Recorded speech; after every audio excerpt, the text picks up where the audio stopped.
আসসালামু আলাইকুম এভরিওয়ান। নিয়ে এলাম গরম গরম সুপি মোমোর রেসিপি। এই শীতে এই মোমোটা খেতে আশা করি সবারই অনেক ভালো লাগবে। সবাই ট্রাই করে দেখবেন রেসিপিটা। তো প্রথমে আমি নিয়ে নিয়েছিলাম 2 কাপ ময়দা। এখানে হয়তো 1 কাপ কিভাবে স্কিপ হয়ে গেছে আমি জানি না। আর পরিমাণ মতো লবণ এবং তেল দিয়ে আমি ময়দাগুলোকে মেখে নিচ্ছি। ভালো করে মাখা হয়ে গেলে আমি রুম টেম্পারেচারে থাকা পানি দিয়ে মিশিয়ে আস্তে আস্তে ডোটাকে বানিয়ে নিব। মনে রাখতে হবে ডোটা যেন একদম নরম এবং শক্ত কোনোটাই না হয়, মিডিয়াম থাকবে। ভালো করে মাখিয়ে ডোটাকে আমি 10 মিনিটের জন্য রেস্টে রেখে দিয়েছিলাম। তারপরে আমি মোমোর পুরটা রেডি করে নিয়েছিলাম। এখানে নিয়ে একটা চপারের মধ্যে নিয়ে নিচ্ছি কাঁচা মরিচ এবং বোনলেস মুরগির মাংস। এরপরে আমি দিয়ে দিচ্ছি কালো এবং সাদা গোলমরিচ গুঁড়া করা ছিল, ওটা 1 চামচের মতো দিয়ে দিয়েছি। সয়া সস দিয়েছি 1 চামচ, টমেটো কেচাপ দিয়ে দিয়েছি 1 চামচ, রসুন বাটা দিয়ে দিয়েছি 1.5 চামচ এবং আদা বাটা দিয়ে দিয়েছি 1.5 চামচ। আপনারা চাইলে এখানে গোটাও ব্যবহার করতে পারেন। তারপরে আমি চপারে চপ করে নিয়েছিলাম। এরপরে ডোগুলোকে রুটির মতো বানিয়ে তারপরে আমি ছোট ছোট করে কেটে নিয়েছি এবং সবচেয়ে সহজ যে মোমোর শেপটা আমি সেটাই দিয়ে নিচ্ছি। আর সুপি মোমোতে এই শেপটা দিলেই ভালো লাগে আমার কাছে।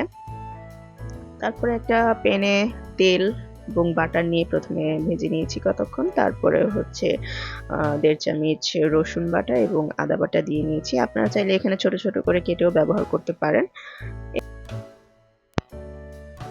তারপরে আমি দিয়ে দিয়েছিলাম শুকনো মরিচ গুঁড়ো, বাটা ছিল সেটা।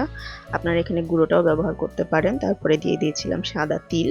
তারপরে এগুলোকে কিছুক্ষণ ভেজে আমি দিয়ে দিয়েছিলাম টমেটো কেচাপ এবং তারপর দিয়ে দিয়েছিলাম সয়া সস 1.5 টেবিল চামচ। এগুলো দেওয়ার পর আমি কিছুক্ষণ এটাকে নেড়ে চেড়ে নিয়েছিলাম। তারপর এখানে পানি দিয়ে দিব। বলক চলে আসলে লবণ দিতে আমি ভুলে গিয়েছিলাম, লবণটা দিয়ে দিলাম। তারপরে এখানে আমরা পানি দিয়ে দিচ্ছি প্রায় 6 কাপের মতন। তারপরে আমি দিয়ে দিয়েছিলাম গোলমরিচ গুঁড়ো প্রায় 1/2 টেবিল চামচের মতন, হাফ চা চামচের মতন। তারপরে এটাকে কতক্ষণ নেড়ে চেড়ে আমি আমার বাসায় ম্যাগি স্যুপ ছিল সেটা দিয়ে দিলাম এবং সাথে একটা নর স্যুপ সেটাও আমি দিয়ে দিলাম। তো আপনারা চাইলে যে কোনো একটি ইউজ করতে পারেন। আমার বাসায় দুটোই ছিল, এই জন্য আমি দুটো দিয়ে দিয়েছি, আর যাতে স্যুপটাও নষ্ট না হয় আর মোমোটাও খাওয়া হয়। তারপরে যখন পানিটা বলক চলে আসবে তখন আমি মোমোগুলোকে আস্তে আস্তে দিয়ে দিয়েছিলাম।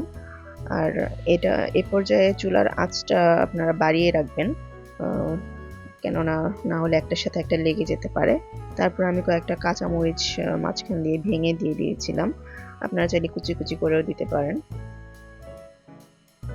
তারপরে এখানে আমি দিয়ে দিয়েছিলাম কর্নফ্লাওয়ার 1 টেবিল চামচের মতো। আপনারা আর একটু ঘন করতে চাইলে আর একটু বেশি দিতে পারেন, কিন্তু আমার এত বেশি ঘন ভালো লাগে না, তাই আমি 1 টেবিল চামচের মতো দিয়েছিলাম। আর এরপরেই গরম গরম সুপি মোমো রেডি। আর আমার মেয়ে চলে এসছে খেতে। ও খুবই এক্সাইটেড ছিল খাওয়ার জন্য, তাই ওকে আগে দিলাম। এই তো, ভালো লাগলে শেয়ার করব।